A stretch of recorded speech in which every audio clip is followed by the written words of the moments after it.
They laughed the moment he walked in.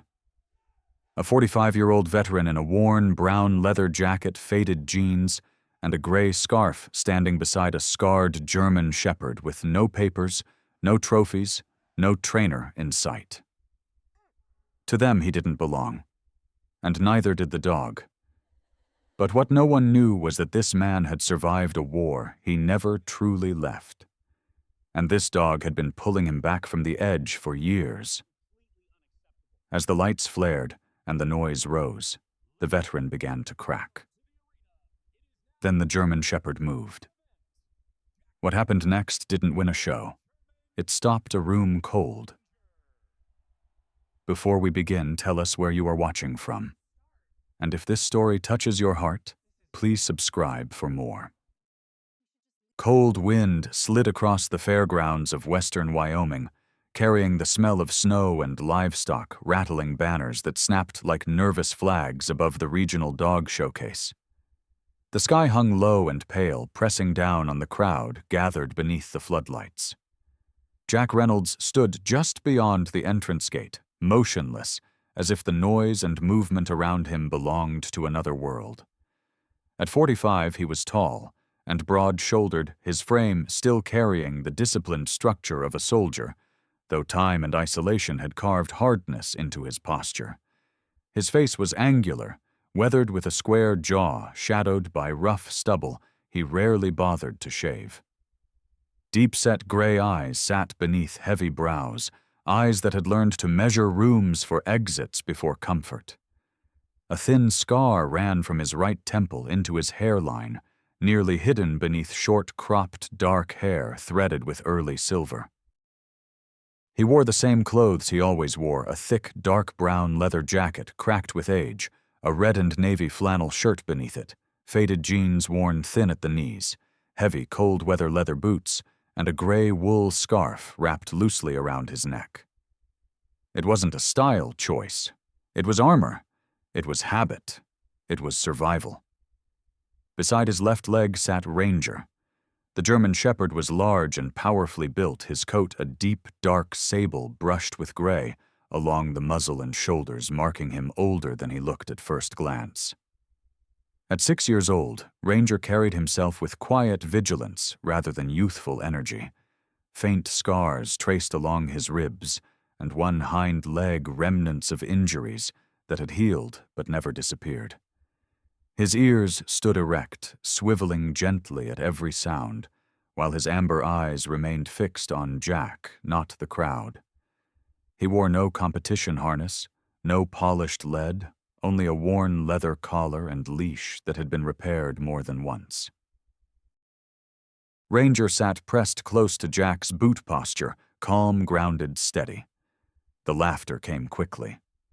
It always did. Whispers rippled through the spectators' handlers in tailored jackets, breeders with immaculate dogs whose coats gleamed under the lights. Jack heard fragments without really listening. Is he lost? That dog doesn't meet standard? Why would they let him in? The tone was familiar. It was the same tone civilians used when they looked at men like him and saw only rough edges, not history. Jack didn't react. He had learned long ago that silence unsettled people more than anger ever could. His shoulders remained squared, spine straight, chin level. It was the stance of a man who had stood in worse places than a dog show, places where distraction meant death. Ranger sensed the tension, but did not move his breathing slow, his presence deliberate, like a weight anchoring Jack to the ground beneath him. Across the arena, seated in the elevated VIP section, Harold Bennett watched them closely. Bennett was in his early 60s, tall and lean, his silver hair neatly combed back, his tailored coat immaculate. His face carried the easy confidence of a man used to being admired, a man whose name appeared regularly in industry magazines, alongside championship dogs and prestigious bloodlines. His sharp blue eyes lingered on Jack and Ranger with interest that went beyond amusement. There was calculation there and something else, recognition perhaps. Bennett had been the one to send the invitation. A polite envelope professionally worded offering Jack a slot in a newly created community category. No promises, no guarantees. Jack had known it wasn't kindness, but he had come anyway. The announcer's voice boomed across the arena, polished and theatrical. Next entry representing independent handlers. Jack Reynolds and his German Shepherd Ranger. The pause before Ranger's name was subtle, but Jack felt it the hesitation that betrayed doubt. A murmur spread through the stands. Some people leaned forward curious, others smirked openly. Jack lowered himself slightly, resting a gloved hand against Ranger's head. The dog's fur was warm beneath his fingers, familiar grounding. Their eyes met, human and animal sharing a quiet understanding forged far from crowds and applause. They had both faced storms that didn't care about pedigree or appearances. Jack stepped forward. The lights hit him hard. The brightness flooded his vision, flattening depth and shadow, turning the arena into something too open, too exposed. The noise swelled voices' announcements, barking dogs, metal clanging somewhere behind the ring. His chest tightened. It was subtle at first, just a hitch in his breath, a tension behind his ribs. He told himself it was nothing. He always did. Ranger noticed immediately.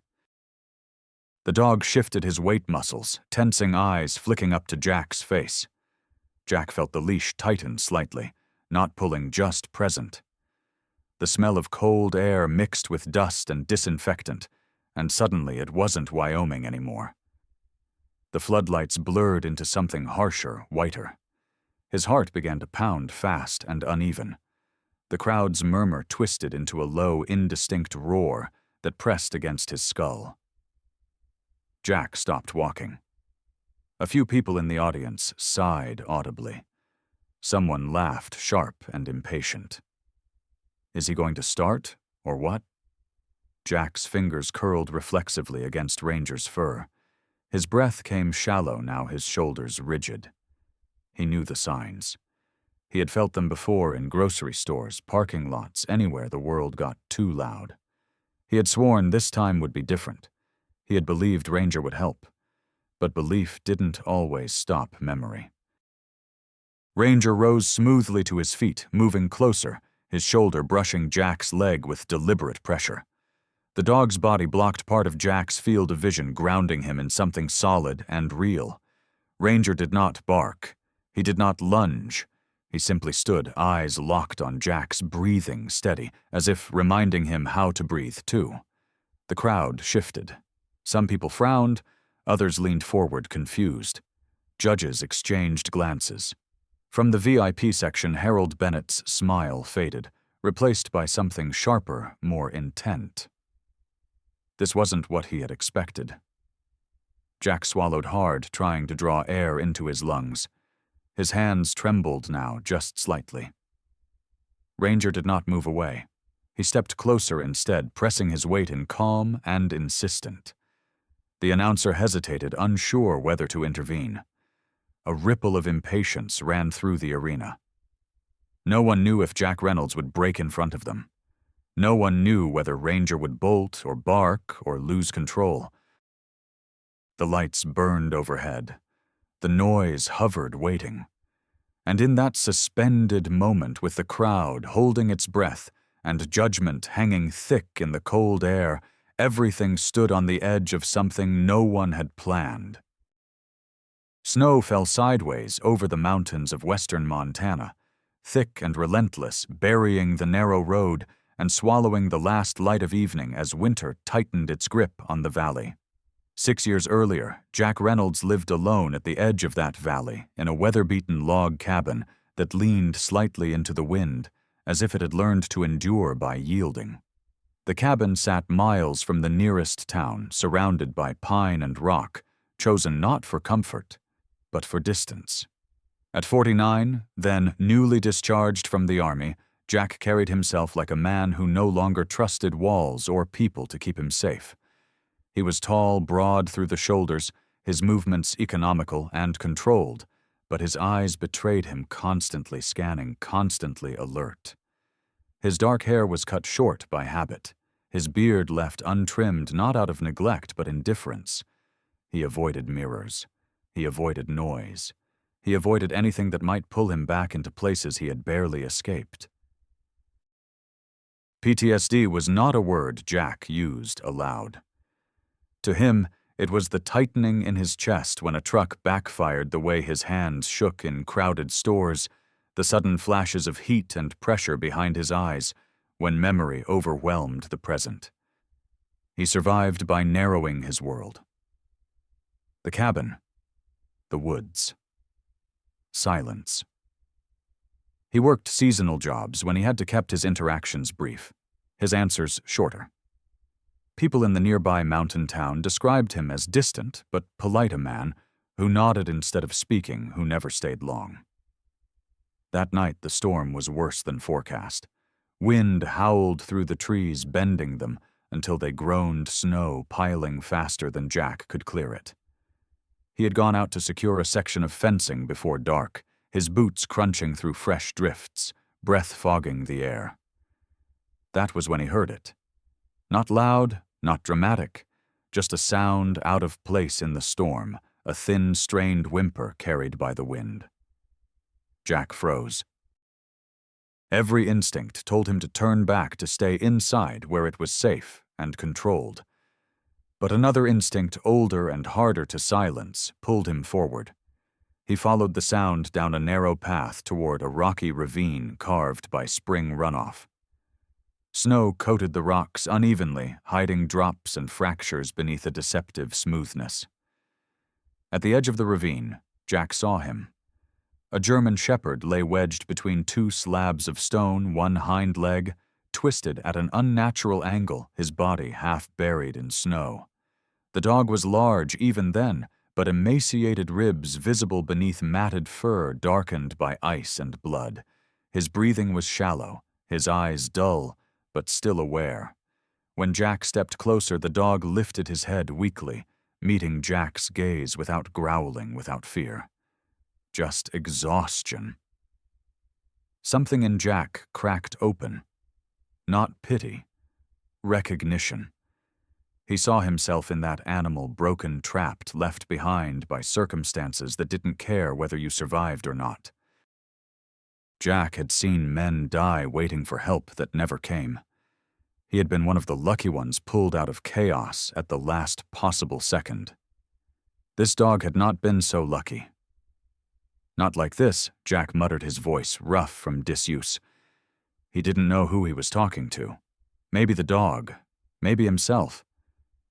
Getting the shepherd out of the ravine was brutal work. Jack slipped twice on the ice, tearing his gloves, scraping his knuckles raw. He used his belt and a length of rope to fashion a makeshift sling, ignoring the pain in his hands as the cold bit through his skin. The dog did not resist. He endured, whimpering softly but never snapping, trusting a stranger without reason. By the time Jack carried him into the cabin, his arms burned and his lungs felt raw. He laid the dog near the wood stove, wrapped him in blankets, and set about doing what he knew how to do. In Afghanistan, Jack had been trained to stabilize wounds under fire, to act without hesitation. Those skills returned now, automatic and steady. He cleaned the gash along the dog's flank, splinted the broken leg as best he could, and melted snow for water, coaxing the animal to drink. The dog survived the night. Barely. Jack sat on the floor beside him until dawn, back against the wall rifle, within reach, out of habit rather than need. He slept in fragments, waking at every shift in the dog's breathing. When morning came pale and quiet, the shepherd was still alive. Jack never named him right away. Names implied permanence, and Jack didn't trust permanence. But the dog stayed. He healed slowly, painfully, his leg never quite the same, leaving him with a subtle limp that appeared when he was tired. His coat grew thick and glossy again, scars remaining like faint signatures of what he had endured. Jack eventually called him Ranger, a name that felt right, a word tied to watchfulness and endurance. No one trained Ranger. There were no commands drilled into him, no structured routines. What Ranger learned, he learned by watching. He learned the rhythms of Jack's breathing, the way his shoulders tightened before a flashback took hold, the subtle changes in his posture that signaled danger long before Jack himself recognized it. The first time Jack collapsed to his knees in the cabin, gasping as memory dragged him back into the desert, heat and noise, Ranger moved without hesitation. He pressed his body against Jack's chest, grounding him with weight and warmth until the present reasserted itself. From then on, Ranger never left him. When Jack's world began to tilt, Ranger anchored it. He nudged Jack awake from nightmares, blocked him from doors when he tried to flee. Imagined threats sat between him and strangers in town, without aggression, just quiet certainty. Jack didn't question it. He accepted it the way he accepted the mountains and the snow, as something that simply was. Jack told himself he had saved the dog. In truth, he suspected the opposite. Ranger had given him a reason to remain in the present, a living, breathing reminder that survival did not have to be solitary.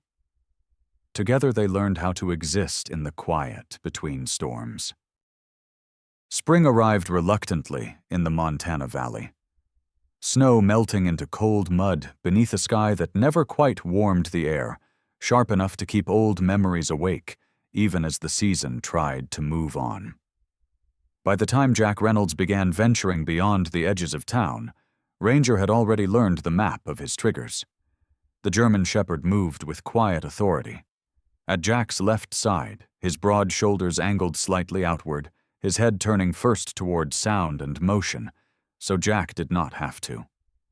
Crowded sidewalks, hardware stores with echoing aisles, gas stations where engines backfired and voices overlapped.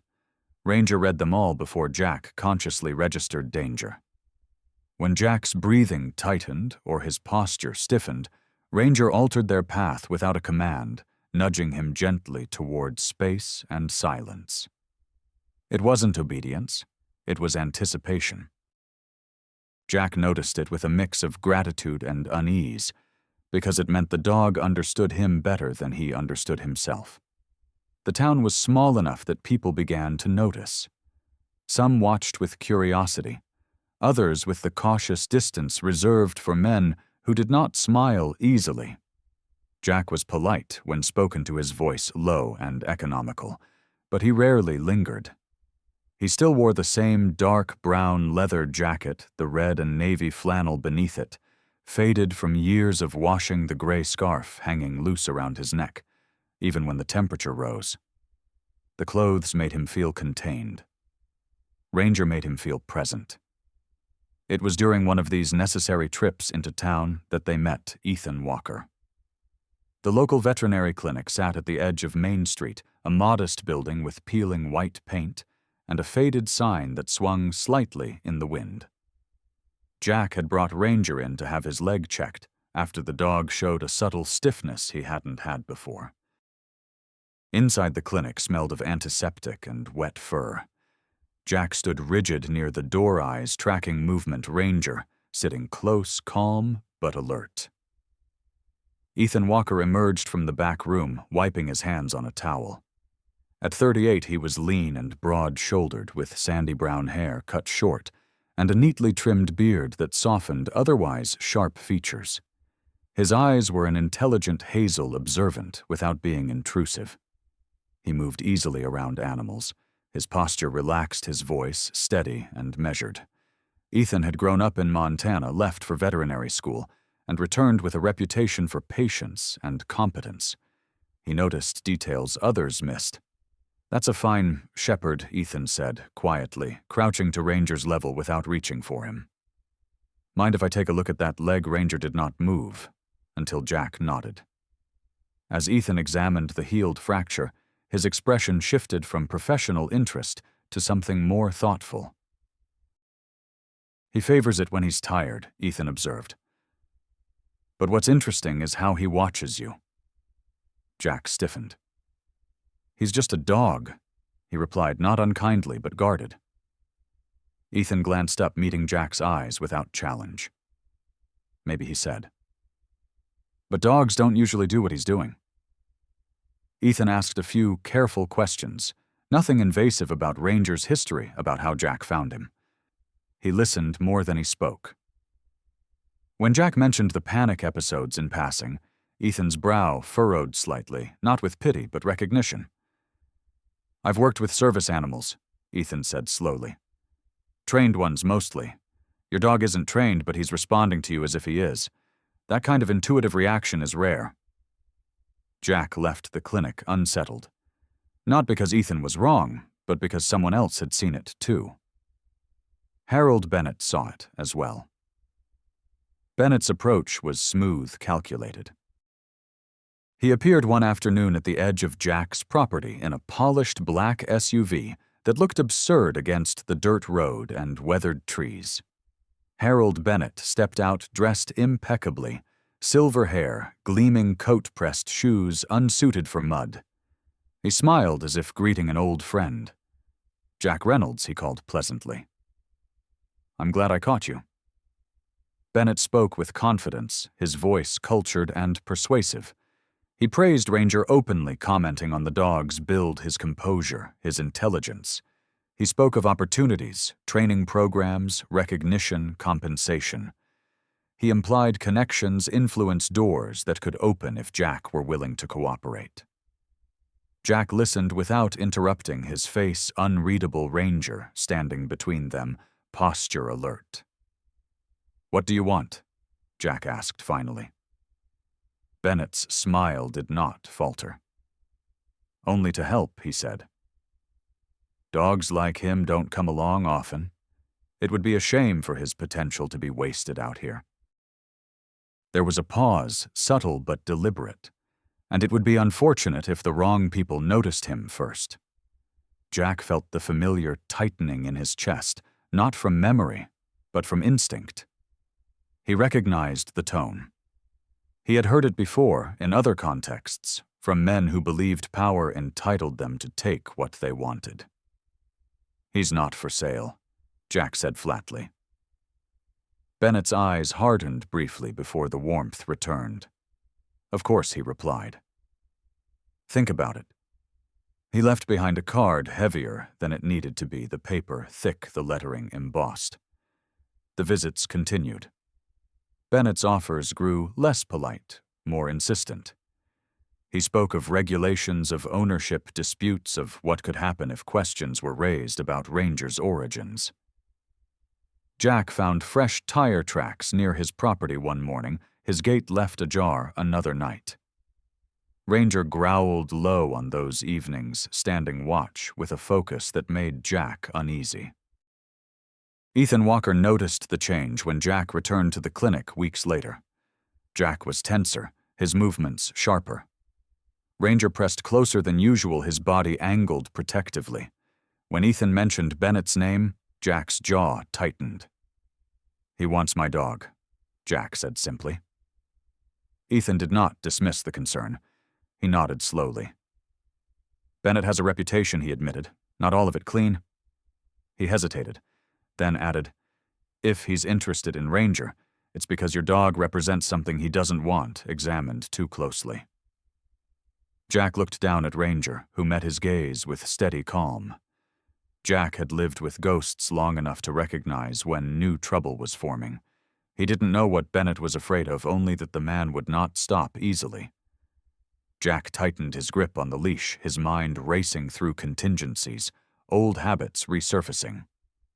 Ranger shifted, pressing his shoulder against Jack's leg, grounding him. The dog's message was simple and unwavering. Stay here, stay now. Jack inhaled slowly, the present anchoring him once more.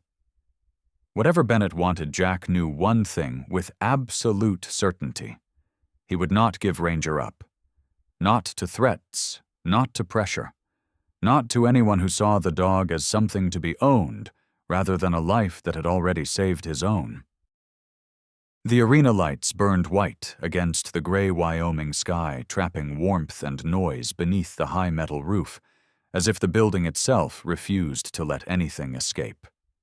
Jack Reynolds stood at the edge of the performance ring, every muscle in his body locked tight. The smell of disinfectant, damp fur, and electricity from the lighting rigs blended into something sharp and unfamiliar. His dark brown leather jacket felt heavier than it should have, the cracked hide pressing against his shoulders like weight he could not shrug off. The red and navy flannel beneath clung to his skin, damp with sweat despite the cold outside. He told himself to breathe. In, out. Simple. Controlled. But the noise did not fade. It stacked. Voices layered over one another. Chairs scraped. Somewhere metal clanged a hollow sound too close to something else his mind remembered. Ranger sensed it before Jack consciously acknowledged the shift. The German Shepherd rose from his sit with fluid precision, his large frame angling inward, shoulder-brushing Jack's thigh. Ranger's coat, dark sable streaked with gray, caught the light as he moved, scars along his ribs momentarily visible. His ears remained upright, his mouth closed, no sound escaping him. His amber eyes never left Jack's face. The announcer hesitated, glancing toward the judges' table. Murmurs rippled through the crowd. People leaned forward, curious now rather than amused. Jack's chest tightened, breath turning shallow, each inhale scraping like sandpaper. The arena blurred at the edges. The lights flattened into a glare that felt too much like desert sun reflecting off metal. The present slipped. Jack's hands began to tremble. He curled his fingers into fists inside his gloves, grounding failing him faster than usual. He hated this moment more than any other, the split second when he knew he was losing control and could not stop it. Somewhere deep in his memory, alarms wailed, shouting, dust, heat, a body not moving when it should have been. Ranger stepped fully into Jack's space. He did not bark. He did not growl. He did not pull at the leash. Ranger pressed his solid weight against Jack's legs, firm and deliberate, leaning just enough to force Jack's balance to adjust. Ranger's chest rose and fell slowly, exaggerated a silent cue. His eyes locked onto Jack's unblinking, commanding attention without force. The crowd went silent. Jack felt the pressure register before the meaning. Warmth, contact, something real. His vision narrowed not to the memory, but to the dog in front of him. Ranger's presence blocked the ring, the judges, the spectators. There was only fur beneath Jack's trembling hand and steady breathing beneath his palm. A judge shifted in his seat. Another leaned forward, hands clasped. The arena held its breath. Jack's knees buckled. He did not fall.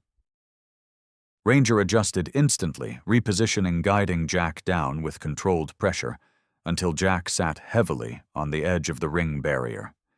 Ranger moved with terrifying accuracy, placing his body across Jack's thighs, grounding him with full contact. Jack's breath hitched once, twice, then slowed, pulled into rhythm by the living weight anchoring him to the floor. No commands were given. No cues spoken. There was no performance choreography here. This was instinct layered on bond, layered on survival. Jack became aware of himself again in fragments, the cold of the metal barrier against his back, the rough leather of his jacket creasing as he leaned forward, the familiar smell of Ranger's fur. His heart slowed. His hands stopped shaking. Only then did he realize how quiet the arena had become. Hundreds of people watched in stunned silence. No phones rose. No whispers broke the moment. Even the dogs waiting beyond the ring seemed to sense the shift, settling unnaturally still. At the judges' table, Thomas Caldwell had risen to his feet.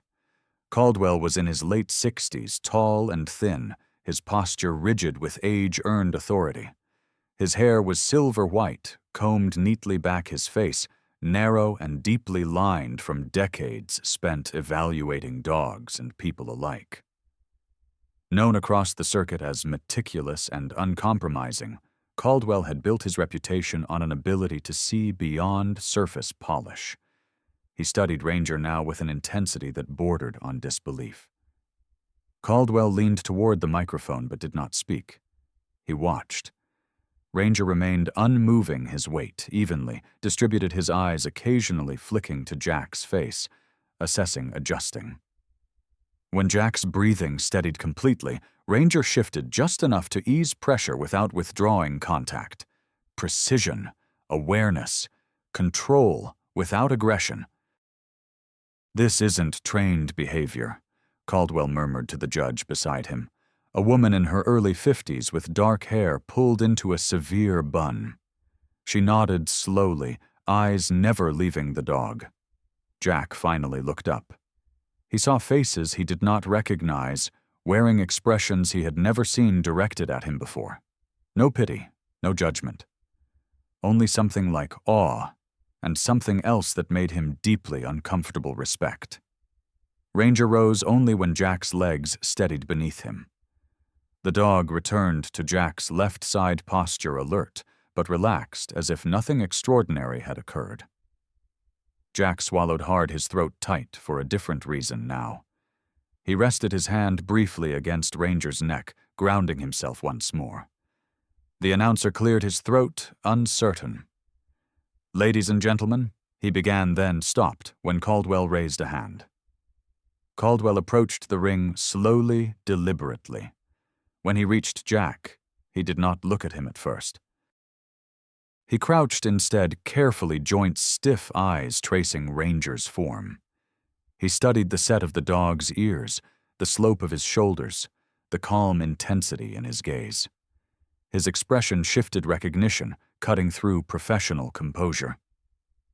"I've seen this before," Caldwell said quietly, more to himself than to anyone else. He straightened and looked at Jack fully now. "Not often." Jack said nothing.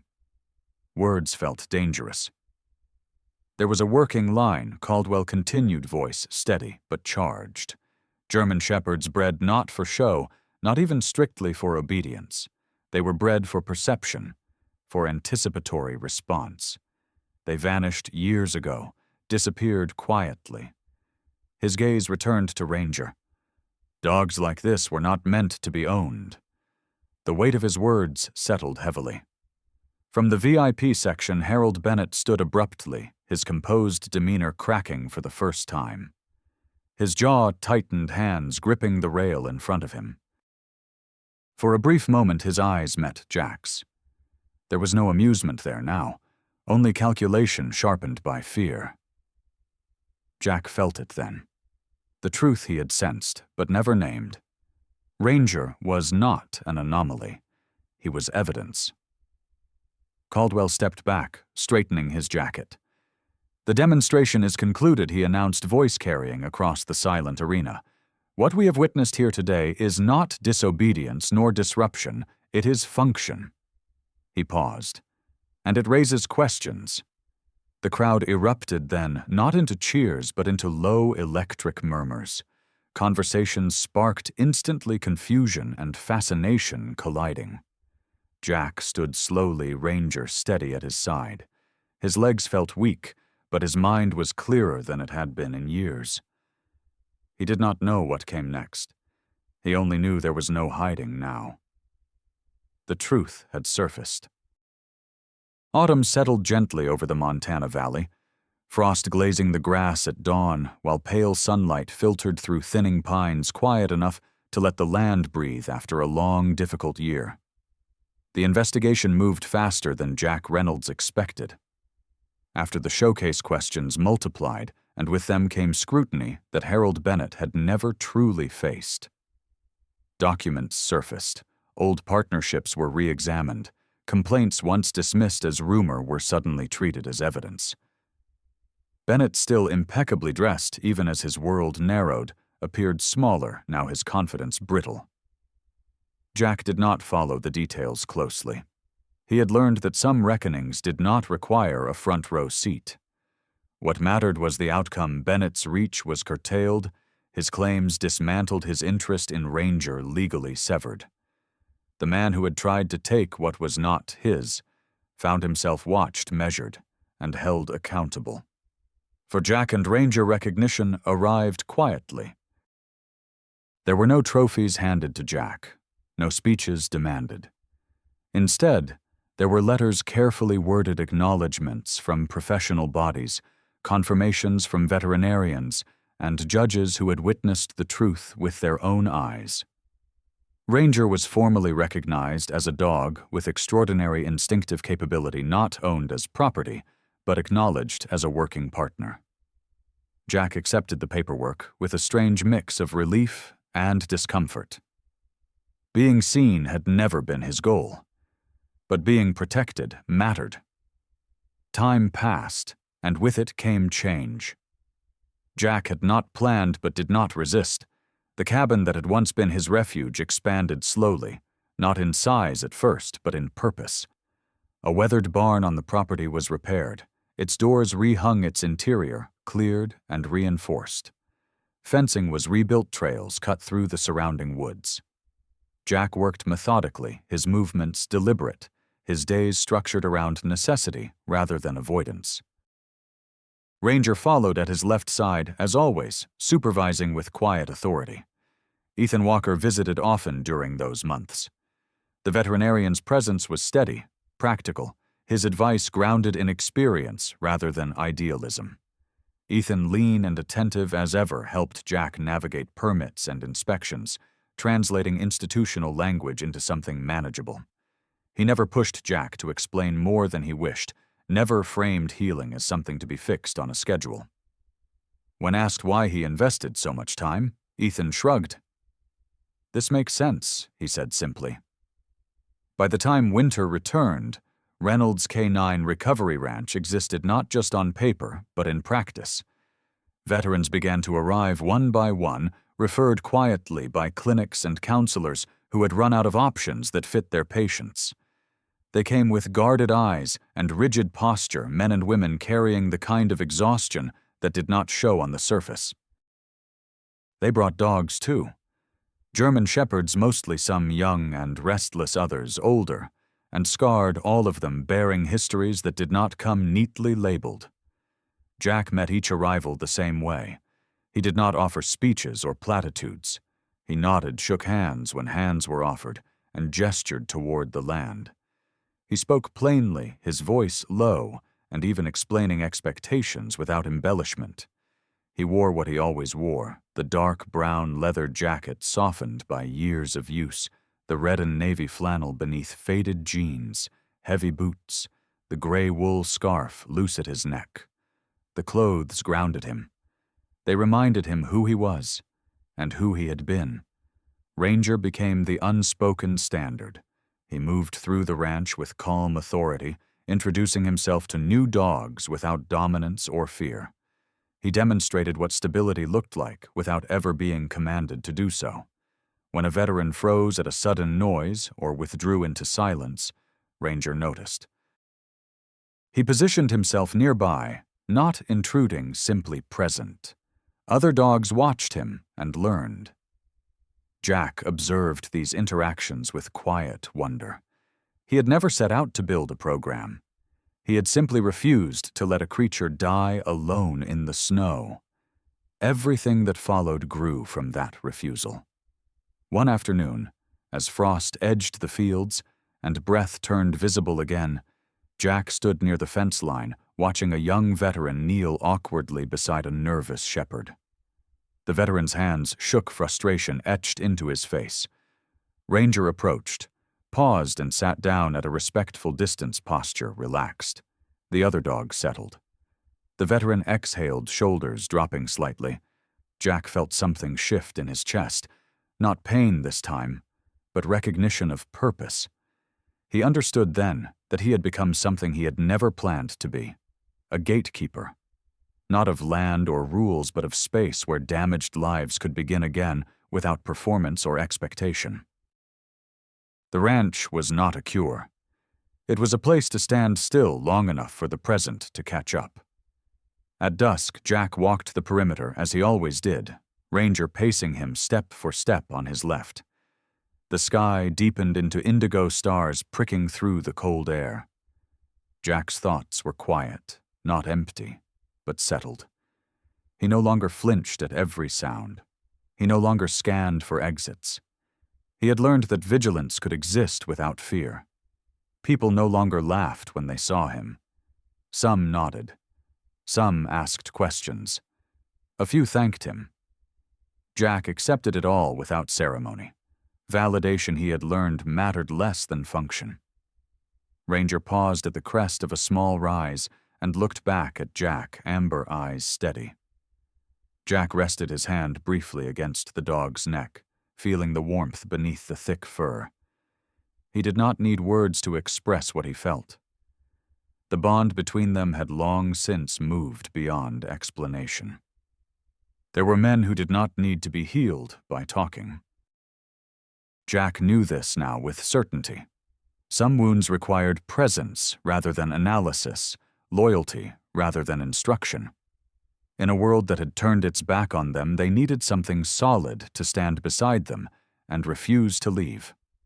Jack and Ranger walked on into the darkening valley side by side, guardians of a quiet truth that had taken a lifetime to learn. At the end of this story, the greatest miracle is not what happened in a crowded arena, but what happened quietly, day after day, when no one was watching. Sometimes God does not send thunder or fire. Sometimes he sends a companion, one steady presence, placed beside a broken soul to keep them standing when the world feels too heavy. Jack did not heal through speeches or explanations. He healed through loyalty, patience, and a living reminder that he was never truly abandoned. In our daily lives, many of us carry invisible wounds, smile through pain, and walk alone longer than we should. This story is a reminder that God's grace often arrives in unexpected forms, right when we need it most. If this message touched your heart, please share it with someone who may be struggling in silence. Leave a comment with your thoughts or your prayer. Subscribe to the channel so more stories of hope can reach those who need them. May God bless you, protect you, and walk beside you always.